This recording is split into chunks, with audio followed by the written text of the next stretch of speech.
नमस्कार, ज्योतिष परामर्श केंद्र जागेश्वर धाम के यूट्यूब चैनल पर आपका स्वागत है। मैं हूं ज्योतिषी भुवन चंद्र पांडे। प्रिय दर्शकों, हाजिर हों लेकर आज वृष लग्न की कुंडली में लग्न से लेकर 12 भावों तक राहु का शुभाशुभ फल। यदि वृष लग्न की कुंडली है तो लग्न से लेकर 12 भावों तक राहु क्या शुभाशुभ फल देगा, यह विषय इस वीडियो का है। लेकिन आपको यह बता दें कि आपकी व्यक्तिगत कुंडली में राहु का बल, न्यून बल, हीन बल या फिर राहु किसी अन्य ग्रह के साथ है, ग्रहों की युति, राहु पर अन्य ग्रहों की दृष्टि या फिर अन्य भावों के संबंध से आपके कुंडली के इस राहु के फलाफल में न्यूनाधिकता आएगी। इसलिए यदि आप व्यक्तिगत अपनी कुंडली का विश्लेषण चाहते हैं तो किसी विज्ञ ज्योतिषी को अपनी जन्म कुंडली का अवलोकन करा लें, यदि जिज्ञासा है तब, बाध्यता नहीं है। लेकिन हम यहाँ पर राहु के फल बता रहे हैं लग्न से लेकर 12 भावों तक वृष लग्न की कुंडली में। सबसे पहले बताते हैं कि लग्न में यदि वृष लग्न की कुंडली में शुक्र की राशि वृष में यदि राहु है तो ऐसा राहु जो है लग्न स्थान का स्वामी होने के कारण जातक के शारीरिक सौंदर्य में कुछ कमी लाता है, चेहरे में कुछ त्रुटि लाता है, दांतों को बहुत बड़ा बना देता है, दांतों को थोड़ा बड़ा बना देता है, आंखों को थोड़ा बना देता है और ऐसा जातक सौंदर्य प्रसाधन पर बहुत ज़्यादा खर्च करने वाला होता है और शरीर में अनेक प्रकार की व्याधियां भी लग्न का राहु करता है। हड्डी के रोग करा देता है, कमर में दर्द और घुटनों में बहुत भारी दर्द भी राहु का कारण बनता है। वृष लग्न की कुंडली की बात मैं मात्र कर रहा हूँ। वृष लग्न की कुंडली में अगर लग्न में राहु है तो ऐसा जातक बार बार चोटपटक और मूर्छा जैसे रोगों का भी शिकार होता है, परंतु वह बहुत चतुर होता है, गुप्त बुद्धि वाला होता है। लग्न का राहु जातक को थोड़े से शारीरिक कष्ट तो देता ही देता है। द्वितीय भाव में यदि वृष लग्न की कुंडली में राहु है तो वहाँ पर वो बुध की राशि में होगा, मिथुन राशि में, क्योंकि वृष लग्न की कुंडली है तो बुध दूसरे धन और कुटुंब के घर में बुध की राशि होगी। यहाँ पर राहु होगा तो अनेक युक्ति और चतुराइयों के द्वारा अपने धन की वृद्धि करता है आदमी। ऐसा आदमी पैसे बहुत इकट्ठे रखता है, वो खर्चा कम करता है। कभी कभी वो कुछ कठिनाइयों का अनुभव भी उसके बावजूद करता है कि इस पैसे का अब क्या किया जाए, क्योंकि वो पैसे का सही जगह पर खर्चा करता नहीं है। ऐसी ग्रह स्थिति वाला जाता है कुटुंब और धन की वृद्धि को निरंतर करता रहता है और इन दोनों ही पक्षों में समय समय पर संघर्ष भी करता है, क्योंकि एक स्थिति ऐसी आ जाती है जहां पर कि वह यह नहीं समझ पाता कि इस धन का उपयोग हम किस लिए करें या फिर ये हम धन इकट्ठा कर ही क्यों लिए, क्योंकि यह राहु ऐसा करा देता है। तीसरे घर में अगर राहु है, वृष लग्न की कुंडली की हम यहाँ पर बात कर रहे हैं तो पराक्रम और भाई का घर है, तो ऐसे में अपने शत्रु चंद्रमा की राशि पर होगा राहु यहाँ पर, क्योंकि यह वृष लग्न की कुंडली है। तो इस राहु के जातक से इस राहु से जो यहाँ पर तीसरे घर में राहु है कर्क राशि में, तो उससे चंद्रमा को कमजोर करते हुए भाई बहन के पराक्रम में वो कमी करेगा, यानी कि भाई बहन उसके साथ कम देंगे लेकिन वो खुद बली बना रहेगा, भाई बहनों के पक्ष में उसे कष्ट रहेगा। इसके बावजूद भी तृतीय भाव में स्थित क्रूर ग्रह अधिक शक्तिशाली हो जाता है, क्योंकि तीसरे घर में जितना क्रूर ग्रह होगा उतना ज्यादा ताकतवर होता है।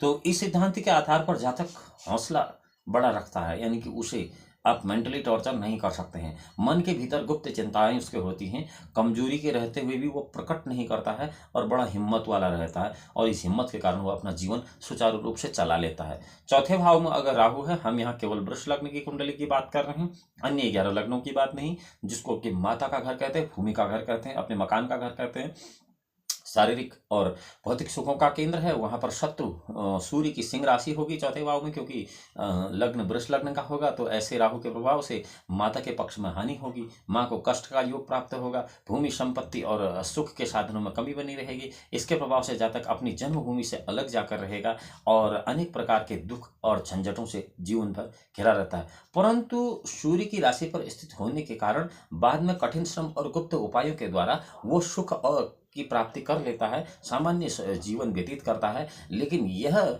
समस्या सबसे अधिक तब होती है जबकि राहु की महादशा में राहु का ही अंतर चले किसी भी जन्म कुंडली में। ऐसे जातक के वृष लग्न की कुंडली में चौथे भाव में राहु की बात थी। यहाँ आपको एक चीज यह ध्यान रखनी होगी कि स्त्री जातकों के लिए आपको ठीक इसके विपरीत फलाफल अनुमान तारतम्य से करना होगा। पांचवें भवन में जहाँ की त्रिकोण भवन है, विद्या का, बुद्धि का, संतान का पक्ष है, ये पांचवा घर, तो ऐसे में मित्र बुद्ध की कन्या राशि वहां पर होगी और कन्या राशि में स्थित जो राहु होगा उसके प्रभाव से संतान को थोड़ा सा कष्ट होगा और सहयोग की प्राप्ति भी होगी। इस प्रकार विद्या और बुद्धि के क्षेत्र में अत्यधिक उन्नति प्राप्त करने पर भी मस्तिष्क में लगेगा कि कुछ तो कमी रह गई है मुझ में। कन्या राशि पर स्थित स्वक्षेत्र का जो राहु मानते हैं लोग, हालांकि मैं इसको स्वक्षेत्र का राहु नहीं मानता हूँ। ऐसे ग्रह स्थिति वाला जातक अधिक बोलने वाला हो जाता है, नशा खूब ऐसे लोग करते हैं, गुप्त युक्तियों से काम लेते हैं। यदि पांचवें भाव में राहु है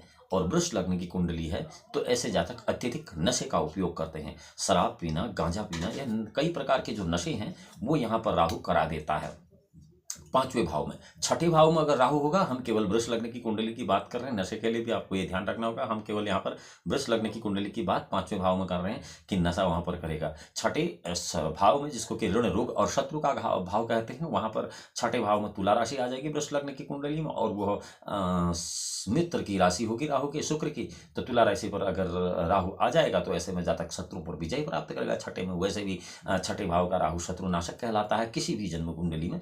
गुप्त युक्तियों से विद्याओं, गुप्त युक्त और गुप्त विद्याओं में वो प्रवीण होता है।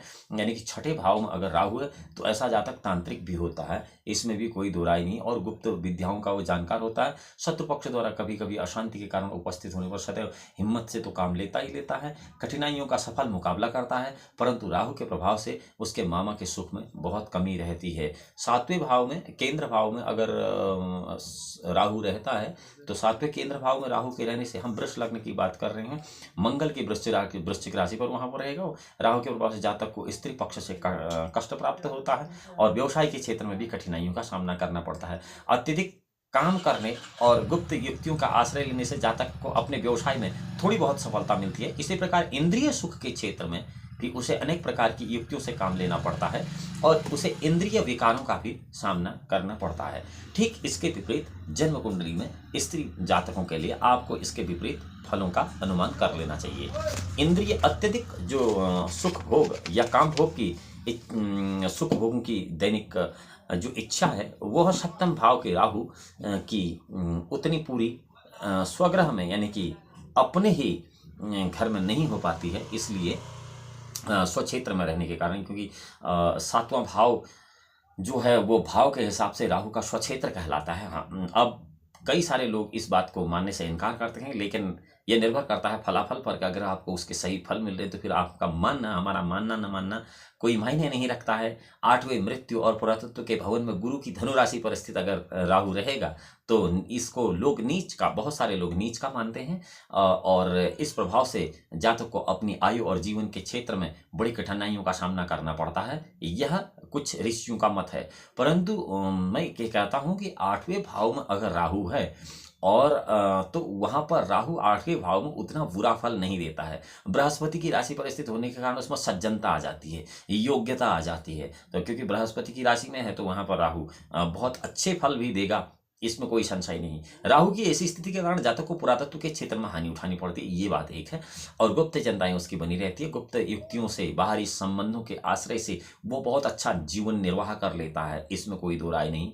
नौवें भाव में अगर राहु है, जो कि भाग्य का भाव है, त्रिकोण का भाव है, और धर्म के भाव में अगर राहु है तो यहाँ पर नौवें भाव में रहती है 10 नंबर की राशि, मकर राशि। मकर शनि की होती है और इधर राहु का मित्र है शनि, तो अपने मित्र की मकर राशि पर अगर राहु रहेगा तो ऐसे में जातक को भाग्य और धर्म के क्षेत्र में कमी हो जाती है। क्योंकि आपको पता है ना, मित्र और अपने ही जो होते हैं अपनों को कमजोर करते हैं। यद्यपि ऊपरी दिखाव में धनी धर्मात्मा प्रतीत होगा, परंतु ऐसी ग्रह स्थिति का जातक अपने भाग्य की वृद्धि हेतु अनेक प्रकार की गुप्त युक्तियां बनाता है, कठिन परिश्रम करता है, साहस का आश्रय लेता है। इसके जीवन में सुख दुख, अमीरी गरीबी का क्रम निरंतर चला रहता है। 10वें भाव में यदि वृष लग्न की कुंडली में राहु है, यद्यपि 10वें भाव में वृष लग्न की कुंडली में राहु जो है बड़ा उत्तम माना जाता है। केंद्र का भाव है, राज्य का भाव है, पिता का भाव है, तो अपने मित्र शनि की ही कुंभ राशि में होगा, जो कि शनि की मूल त्रिकोण राशि होगी। तो ऐसे राहु के प्रभाव से जातक अपने पितृ पक्ष द्वारा परेशानी का सामना करना करेगा, यानी कि उसके पिता, उसे हो सकता है कि अपनी संपत्ति से भी बेदखल कर दें। राज्य और व्यवसाय के क्षेत्र में भी कठिनाइयां ऐसे जातक को उपस्थित होती हैं। जीवन में सफलता प्राप्त करने के लिए बड़े परिश्रम, धैर्य और गुप्त युक्तियों का उसे सहारा लेना पड़ता है।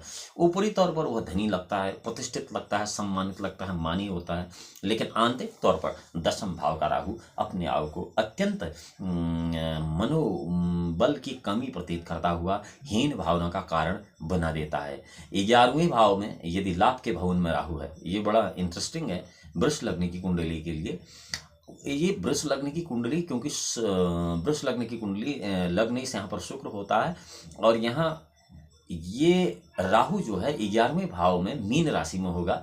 राहु का गुरु शत्रु है, तो शत्रु की मीन राशि पर स्थित राहु के प्रभाव से आमदनी के मार्ग में कुछ रुकावटें आएंगी, परंतु 11वें भाव में स्थित क्रूर ग्रह विशेष प्रभावशाली होता है, यह तो एक ध्यान रखने वाली और बात है। इसलिए धन प्राप्ति के क्षेत्र में जातक को विशेष सफलता एक समय में प्राप्त होगी, लेकिन वो समय कुछ ही वर्षों का होगा।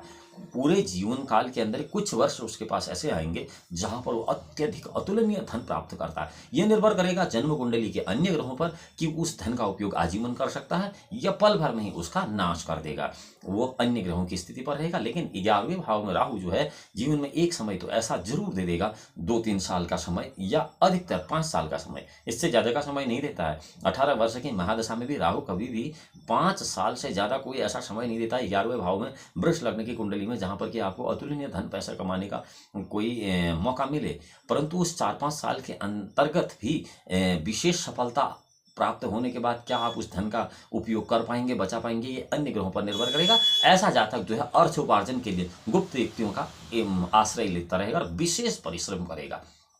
स्वार्थी भी बहुत होता है एकादश भाव के राहु वाला आदमी, कभी संकट के आने पर वो अपना धीरज नहीं छोड़ता, अंततः उसे इसीलिए सफलता भी मिल जाती है। 12वें भाव में राहु वृष लग्न की कुंडली की हम बात कर रहे हैं कि 12वें व्यय स्थान में, बाहरी स्थानों से संबंध वाले व्यय भाव में अपने शत्रु मंगल की मेष राशि पर रहेगा वहां पर वो, क्योंकि 12वें भाव में स्वतः ही मेष राशि आ जाएगी तो मंगल की होगी, तो जातक के खर्च के मामले कठिनाई का सामना करना पड़ेगा, अपने खर्च को चलाने के लिए बहुत गुप्त युक्तियों का सहारा लेना पड़ेगा और चतुराई का सहारा। उष्ण ग्रह है तो उष्ण ग्रह की राशि मंगल जो है उष्ण ग्रह, तो इस उष्ण ग्रह की राशि पर उष्ण ग्रह की स्थिति के कारण जातक का प्रभाव ऊपरी दिखावे में अच्छा बना रहेगा, कठिन परिश्रम के द्वारा सफलता मिलेगी, परंतु आंतरिक रूप से वह उतना सफल नहीं होता है।